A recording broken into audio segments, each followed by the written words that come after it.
welcome to day 2 of Combiner Wars month of Protectobot week, where we are looking at Autobot Rooke, the newest member of the Protectobots. And what can I say that is not enough about this mold? I love this mold. Rooke, Swindle, Hound. I instantly had to have them.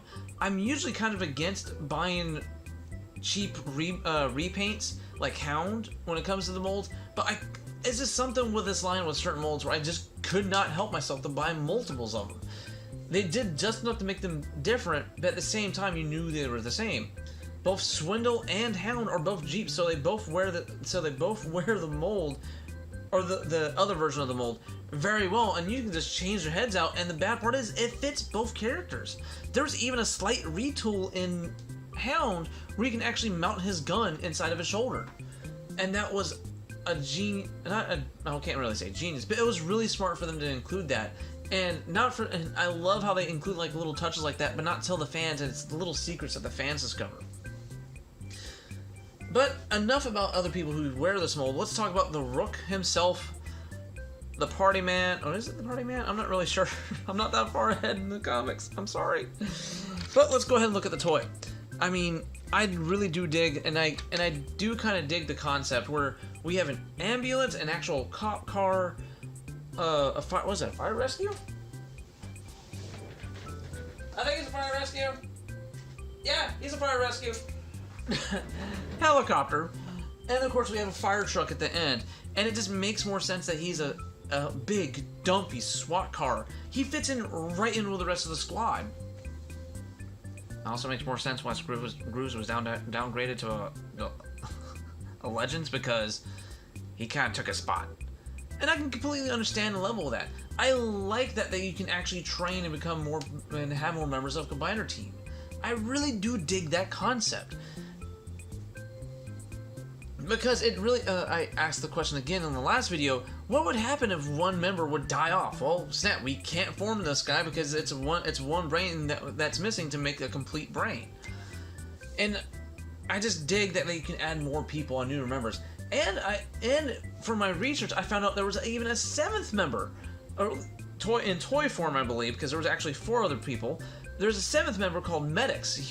But the downside is he was a convention exclusive that was meant to be part of a custom class, and that gets, for me, that's muddy waters, because that means the only way to obtain that figure was to be part of that class, and it just gets miffy and Anyway, back on to Rooke again. Let's go ahead and look at this little dumpy little box of a card that I just love so much. I really don't like how they.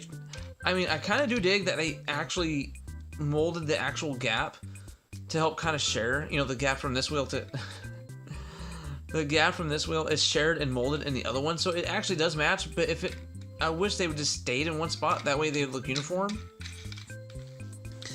And of course, that's nice silver comes back and in some details. You know, some actual equipment details, extra gas cans or water cans.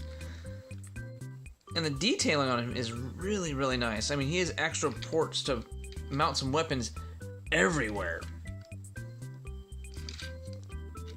I mean, this dude has nice detailing all over him. I mean, to be an armored vehicle, I expect him to have a lot of detailing. And of course, he rolls really, really nice.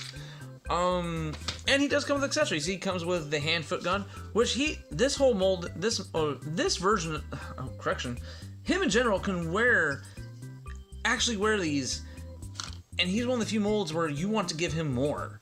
I actually find myself giving the team, when I take pictures of the team, I give him 2 hand-foot guns, so he looks like the flippin' Hulk there for a second. But he can wear this in a special way in vehicle mode, just like some of the other ones would. And he has a special post right here, and all you gotta do is just bring it down on top of there. It'll be all nice and snug. Tap the thumb down to make sure it's all nice and flush, and boom! Yes, got a nice little missile rack. Now, something I might do later on is I might take some of these hand-foot guns and detail them out, because when they're used as weapons, it feels like something is missing from them, like paint on the barrel of the guns, or something else that helps do that, or something else that helps bring out more color when they're used as a weapon. I can understand when they're being used as hand and feet because they're not meant to have extra detailing like that. It'd just be something to help them stand out a little bit more. Speaking of something that stands out a little bit more, what's this? I don't know, and I don't really know, and I don't think a lot of people don't know either. It's like maybe some kind of like plasma stun stick or something. I'm not sure. But what I usually do with it, I usually put it right here. Boop. And I like, and I said it once, I'll say it again, I love that you're able to store weapons on figures in robot mode. I mean, granted, I love it even more when it's part of the transformation and they can hide away. But when it's something like this, like it's meant to be armament, it's meant to be missiles and extra guns on him, and they wear it very well, like him, Roadbuster, Jetfire, and I think that's pretty much it. No, Trailbreaker wears it pretty nice. A little hood cover, that's pretty nice. Anyway, those are some of the exceptions. Other than that, they just like, oh, I'm a gun on top of a car. What? It makes no sense to me. But enough of me rambling. Let's go ahead and get on to the show. So remember the process is going to be leg, arm, robot. So to pretty much put him in leg mode, we're going to have to pop up his head to about right here. Pop up the joint, which is actually a lot easier to do than it looks, to about right there. Take the hood. Bring that back. You'll see these posts clipping right here. Make a nice little secure connection. And then I usually just duck his head back there and down there. Just bring these back. That exposes another hole. Okay. Put that right there. And what I usually do with his little thingamabloob, I usually stick it like right here, just for storage sake. And then we got leg mode. It's a very solid and chunky leg. I do not want to be the bot he needs with this bot as a leg. And there was actually a neat little fan mode where you can actually have Groove kind of like tucked away in here and like hanging over as additional mode instead of being the chest armor. I thought that's kind of neat, but I wouldn't really do it because it just means hey, look, it's Groove hanging off a Rooke. Hey, Groove's actually leg before the deluxe came out. But we didn't know the deluxe was coming out in our way, so they made the best of it. So now we go on to arm mode. Just tilt that up a little bit more. We're just going to keep that right there. Do nothing. This doesn't change. And all we do is just pop these out. Uh-oh. Pop these out. Realign them because if you don't realign them like so, they will not fit properly. Boop. Of course, tilt that down, move.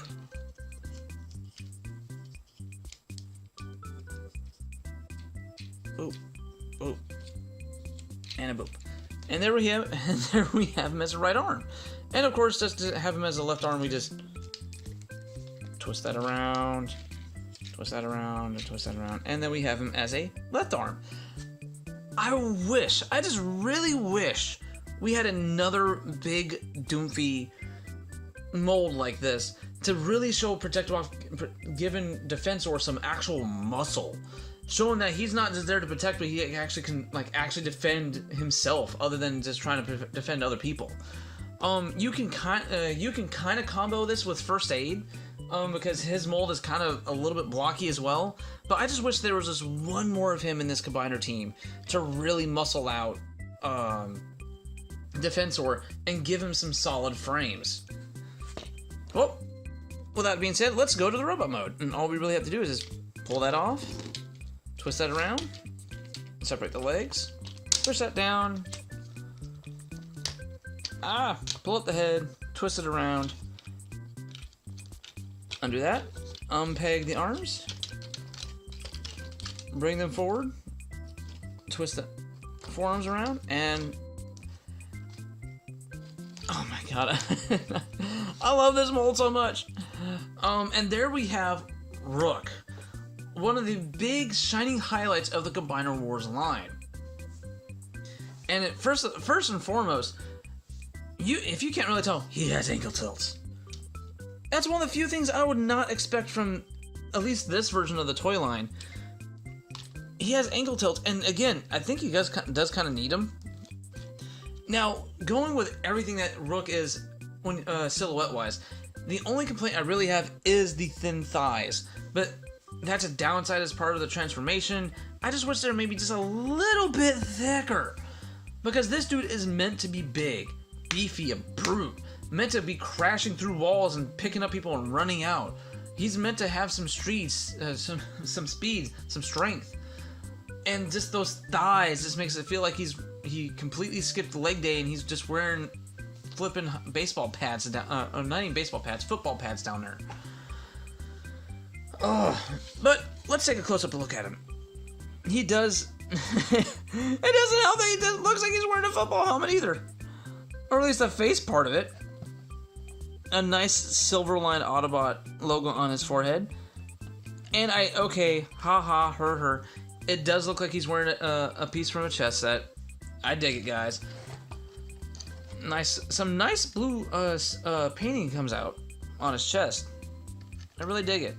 And again, just like, not just like Groove, but like some other reviewers say, I really do wish this was painted to actually kind of blend in a little bit more. At least try to make it the same black plastic. But you can always get repo labels to help them disguise a little bit better, or you can actually paint them up yourselves. I'm nitpicking at this point, but I can stand it. Well, let's talk about articulation. Now, he does have ball joints at the shoulders, bicep rotations, a 90-degree bend at the elbow, ball joints at the thighs, thigh swivels, knee bends, and of course those aforementioned ankle joints. So you can get him in some really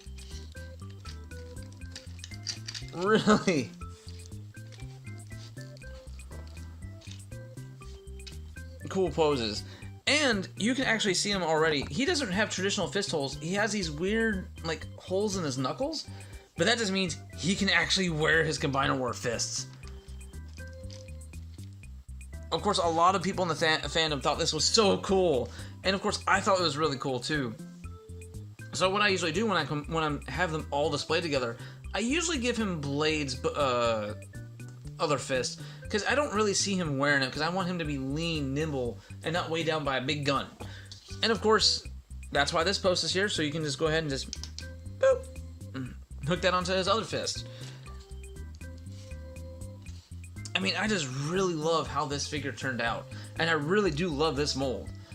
I think he was pretty much like the trigger happy of the line, and he was a really big highlight for me as well. And on that point, I can't really say nothing much. I mean, I can't gush more about this figure like I have everything else. I love the figure. I love the mold. I love the fact that I bought him multiple times. Figure, not really.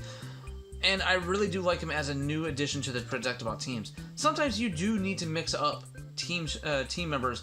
It's something new, it keeps the teams fresh, and it doesn't grow them stale. Anyway, guys, I'm just going to wrap up here before I ramble on more and more and more, and go ahead and wrap up day 2 of Combiner Wars month / Protectobot week with Rooke here, and with a high recommendation if you can get a hold of him. Seek him out. I know if you're a G1 purist, still pick him up just for the mold, because I know some people that still did. They still picked him, even though they wanted to keep the mold. I know people that wanted to keep the Fensor G1, the G1 configuration. They still sought him out because he's still a good figure, and there's nothing wrong with that at all. But I'm going to go ahead and stop there before I ramble on any more here. I'll see you guys tomorrow with another Protectobot